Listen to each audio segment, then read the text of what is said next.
Welcome, everyone. My name is Lissa Ballinger. I'm the acting director of the Resnick Center for Herbert Bayer Studies and a proud board member of the Art Base.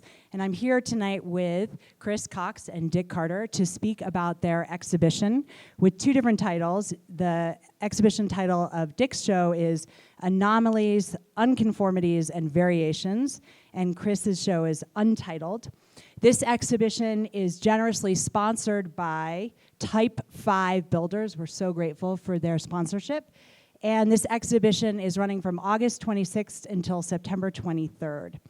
And I know you all know this, but the hours of the gallery are Tuesday through Saturday, 11 to 5 p.m., so you can come back and visit anytime. All right, so I'm going to get started. I'm going to let this conversation evolve as it will. But I wanted to talk about these two shows that are simultaneously running, yet definitely interact and are related in different ways. And I'm going to ask you different questions, and then you can speak about your work and also about the others' work as well. So starting with you, Dick, I would love it if you would talk about the evolution of the work, what got you to this place, and also your extremely interesting title of your exhibition. Is that on? Yeah. So this body of work was inspired by a book by John McPhee. I'm an avid fan of John McPhee's, and he wrote a series of books on geology. And then they put his 5 books of geology into one compendium book, won the Pulitzer Prize, and it's just a fantastic read about the history of the formation of, particularly in North America, but actually about the whole planet. So most of the work I've done in the past has had some sort of scientific overtone, and this was just sort of another trip into a different science, geology. And so science of geology is loaded with terminology. It's kind of hilarious when you read the index of a book like John McPhee wrote about this, and he often says that if you can have one word to define something, a geologist will find 20. So anyway, I read the book, and I read it again, and I was searching for a form for this show or for this work. And I just went through the index of the book and just took a yellow legal pad, and I started writing down geologic terms that I had learned something about from the book or still didn't understand or whatever. I just thought the terms were incredibly interesting. And then those terms were going to become titles for these works.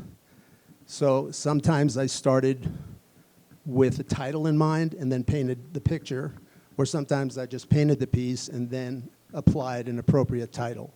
So that's how it began. And so the terms anomalies, variations, and unconformities are typical of those terms that you would find about geology. And they all three of those talk about weird occurrences in geology, like if stratification has some weird break in it, or if 2 mountains merge or grow in some way. So I just thought they were cool terms, really. There's nothing super specific about them. But it does sort of define the way I made the work also. It was just sort of going from one piece to the next, and So geology provided the form, and then I just wanted to do a series that was super saturated color. So in some cases, I just knew that I wanted to use a color scheme for a picture, and then I would just stare down the panel and go for it. In other cases, it was really to sort of make an abstract simulation of some of those terms. Like in some of these pictures, you'll see these layers, and that is relevant to stratification, which is a phenomenon that we all know about here in the West. We've got the rocks here. And then there's erosion, orogeny, all these other terms. So really, it was, for me, just a learning experience that was fashioned out of reading John McPhee's book. And it turned out to just be a fantastic trip. I'm still sort of working through that, as a matter of fact. So. And Kris, you next, we'd love to hear your work. So interestingly, you didn't title your exhibition here, yet you talk about your work as poetry, as sort of, it's very linked to language. So I would love to hear, first of all, the titles of your pieces, and also you were trained as a ceramicist. You have worked in so many different media, including photography and painting, and now these, I really call them assemblages. How did that come about? Lots of questions for you. Is this working? It's working. Okay. As Lissa said, my background is in ceramics. I have an MFA from RISD, and I've had a very deep interest in the vessel since then. I worked with Paul Soldner in college. He's an icon in this area, very influential. And his presence is here because he introduced me to loving all materials and making things work. If there was something that needed to be done, we could make it. He was also a firm believer in failure as a way to learn. I had a exhibition not a few years ago, which I titled Failure, and it was a one-person exhibition. And when I arrived at the gallery, they had my name up, and then below it said failure. So, well, it was well-intentioned, but not quite what I had in mind. But moving to these pieces, these are an offshoot. I've been working on some quite monumental pieces that are on my property, and I'm using huge 1,000-gallon tanks and spools, and I'm repurposing almost everything that I'm using now. And in these pieces, I'm repurposing some objects that I made. In other words, this piece here has one of my volumes from, it's a lead book that's called Zen and Alchemy. And if one is able to get in there, all the secrets to alchemy are in there, so it's a good idea to acquire that.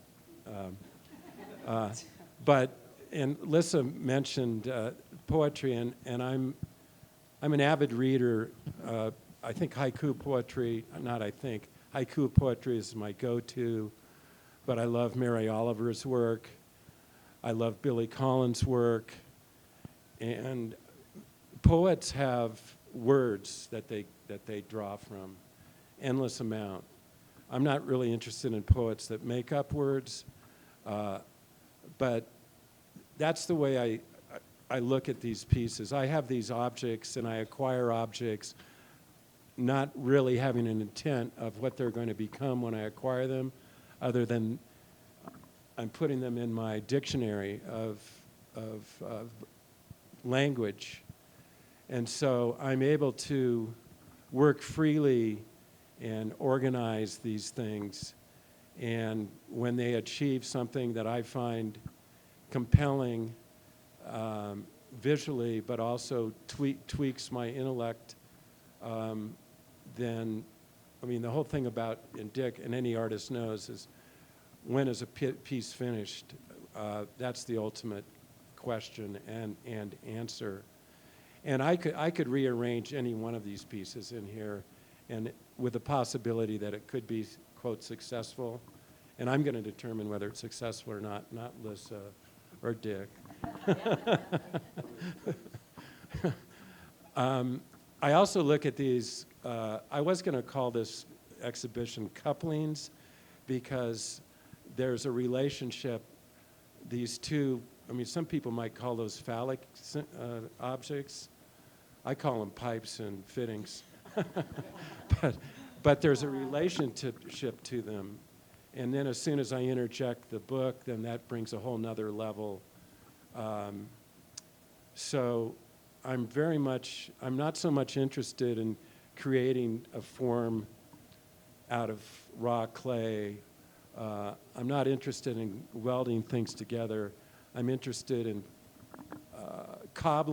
assembling pieces that allows me time to look at what I've done, react, change it, and I love the freedom. And I also have an issue with artists, especially sculptors, and I'll name them. And for instance, one of my favorite sculptors is Richard Serra. But I take umbrage with Sarah and his carbon footprint, which is massive. I mean, he gets these things fabricated in Europe. They ship across the ocean. Gagosian spends $1 million to do an installation. I don't know if that's socially responsible, and it's something I think about.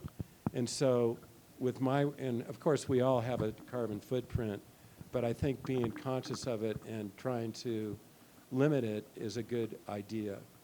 And so I hope all of you have an opportunity to see my work out at my property, and they're quite massive, but everything is repurposed, and almost everything is from this valley, and so it has a history, and much of it would be in the landfill buried if I didn't find it and give it a home.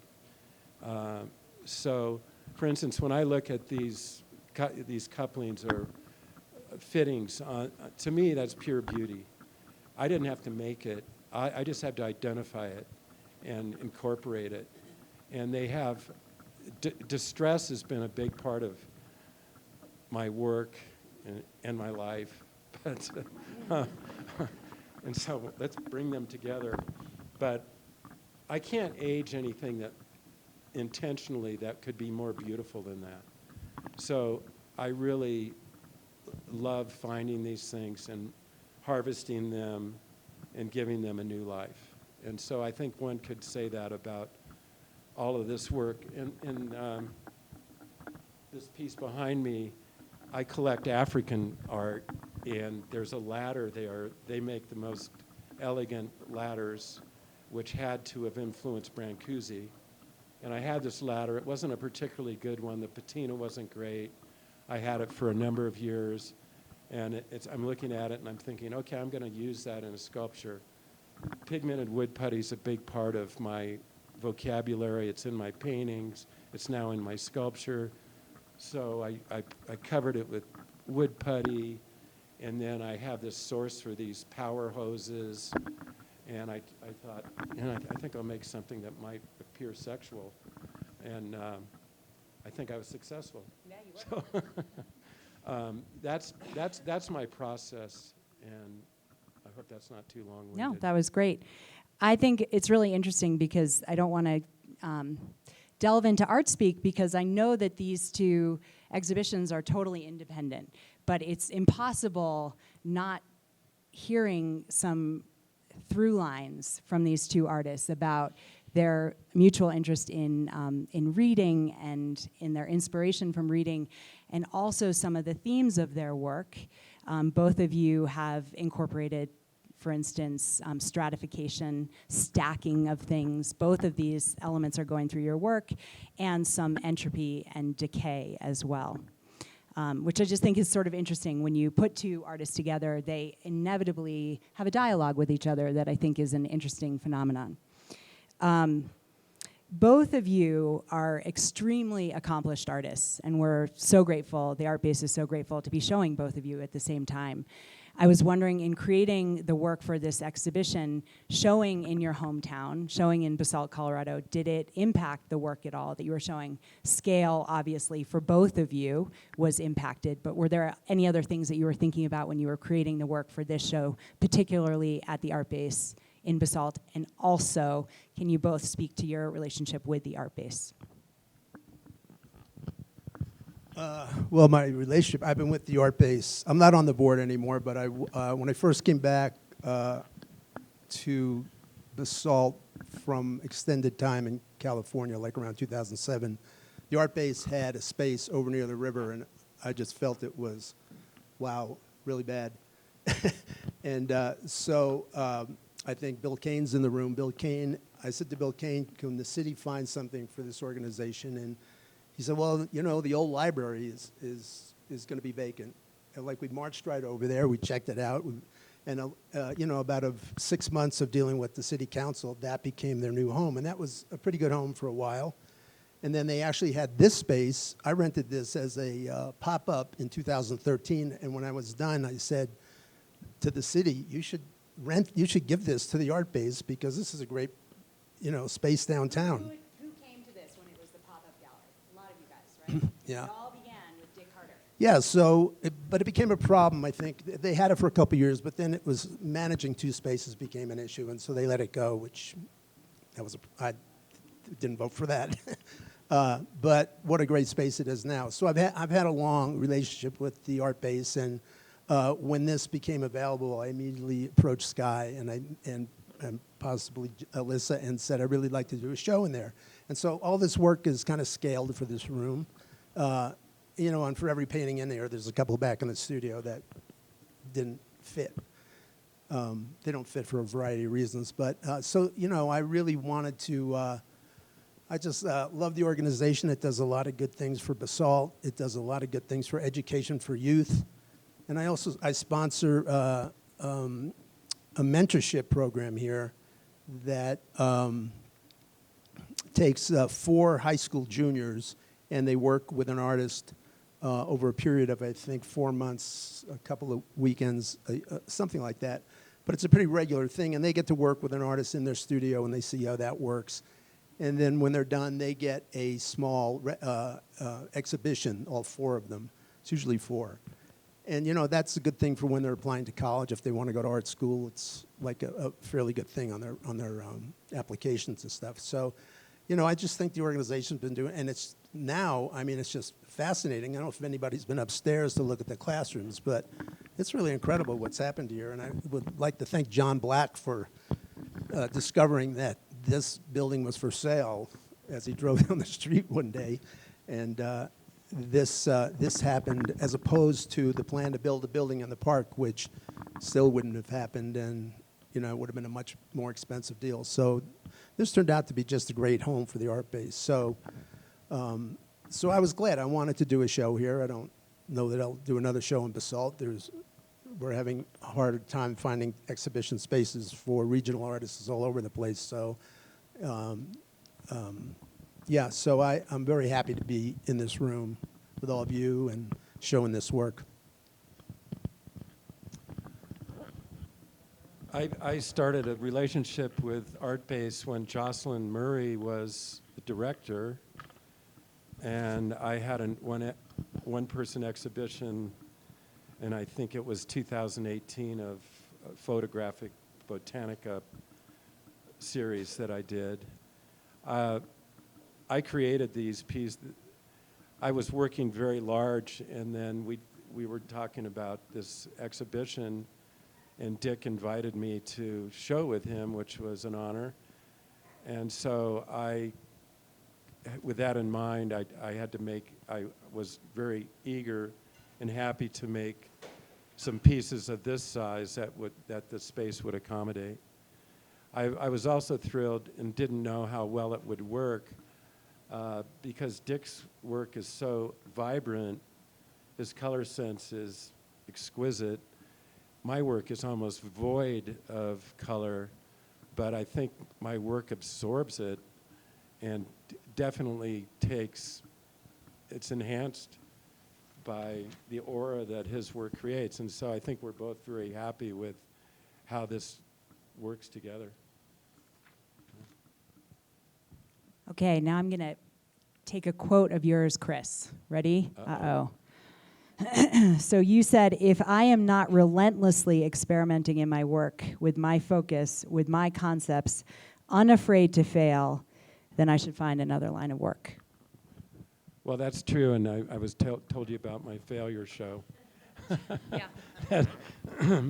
But I do think, and when I was a teacher, I was an assistant professor for a while of ceramics, and have had a lot of interaction with students. And I think this goes back to my mentor, Paul Soldner. And Paul Soldner his idea was, try it. That's how we learn.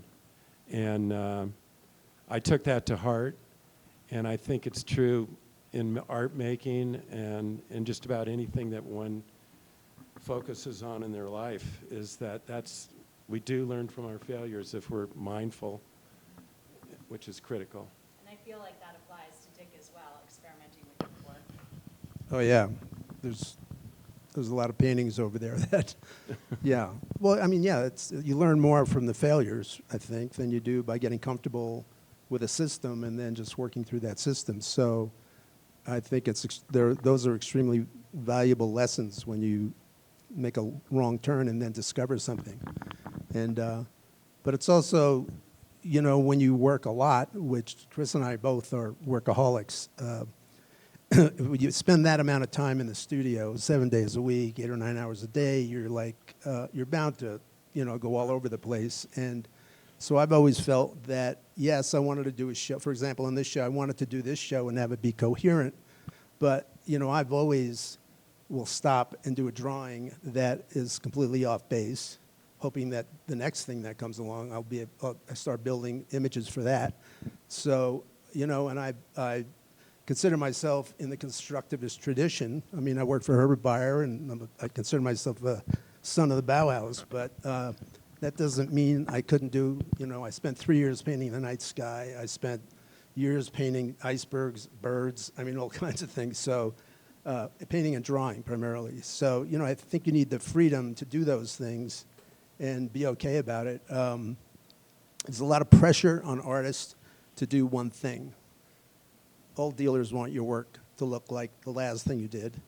They want the next thing to look like that. So, because they're trying to build a brand, and you know, I'm not interested in being a brand. I'm interested in, you know, having my own. And you guys share that. That's very similar to both of you. Yeah, Your work I'm sure. Changed so much. Yeah. But it has, you know, it has impacts on. I don't want to call it a career. I hate that term, but you know, your practice. And there's always pressure to do that. So you just have to buck up and be brave. And so mistakes are part of that.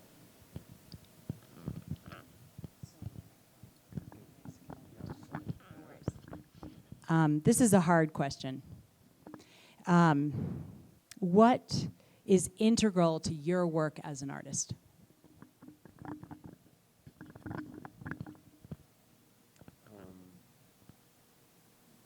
Can you help me with this? No. It's a hard question. What is integral? I can answer that. Right now, the most integral thing to my work is my intuition. I'm finally OLD, and I'm embracing it, and I am trusting my intuition, and it's freeing. And I would say that's the most profound difference in my work in the past couple of years. And it's freeing, and I think after being a professional artist, I define a professional artist as somebody who makes a living as an artist, not as a teacher, although teachers can be considered professional artists, but I have made a living as a professional artist for close to 40 years. And at this point, this is the first time in the past couple years that I can honestly say I trust myself.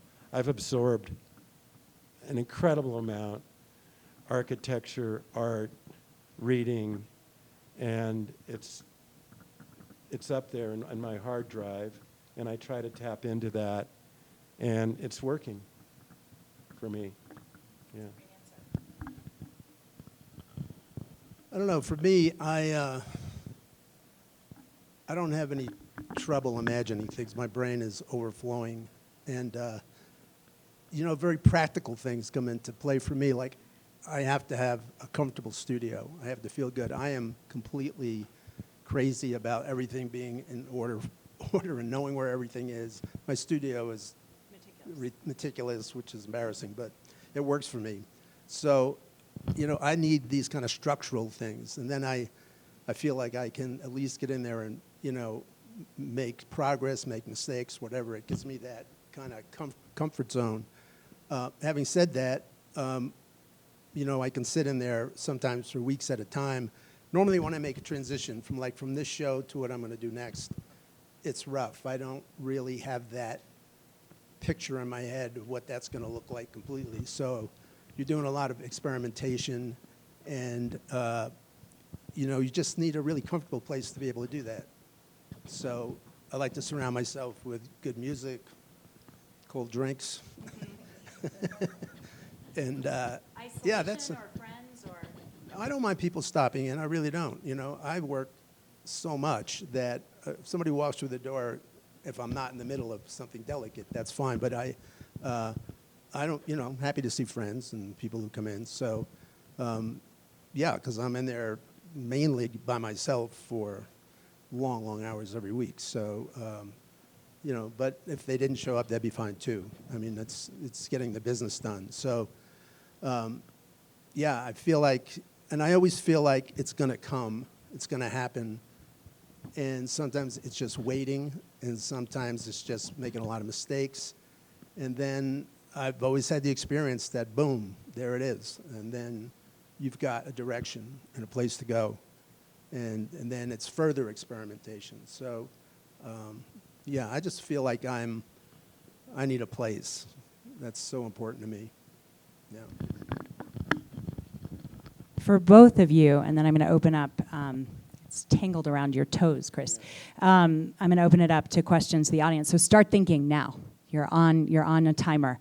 But for both of you, for visitors coming to this exhibition, interacting with your work and with the others' work, is there anything that you either want to make sure that people understand about the work, or what is the greatest compliment you could hear upon people receiving the work?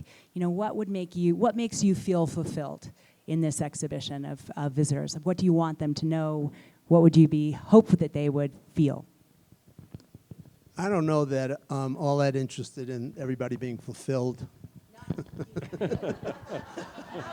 I'm sorry, but that's your deal. How would you feel? Well, you're never completely fulfilled. I mean, you make this work, and then you put it in a room like this, and it tells you completely different things than when it's in stacks in your studio. It's just completely the relationship from one piece to the next. And people make comments.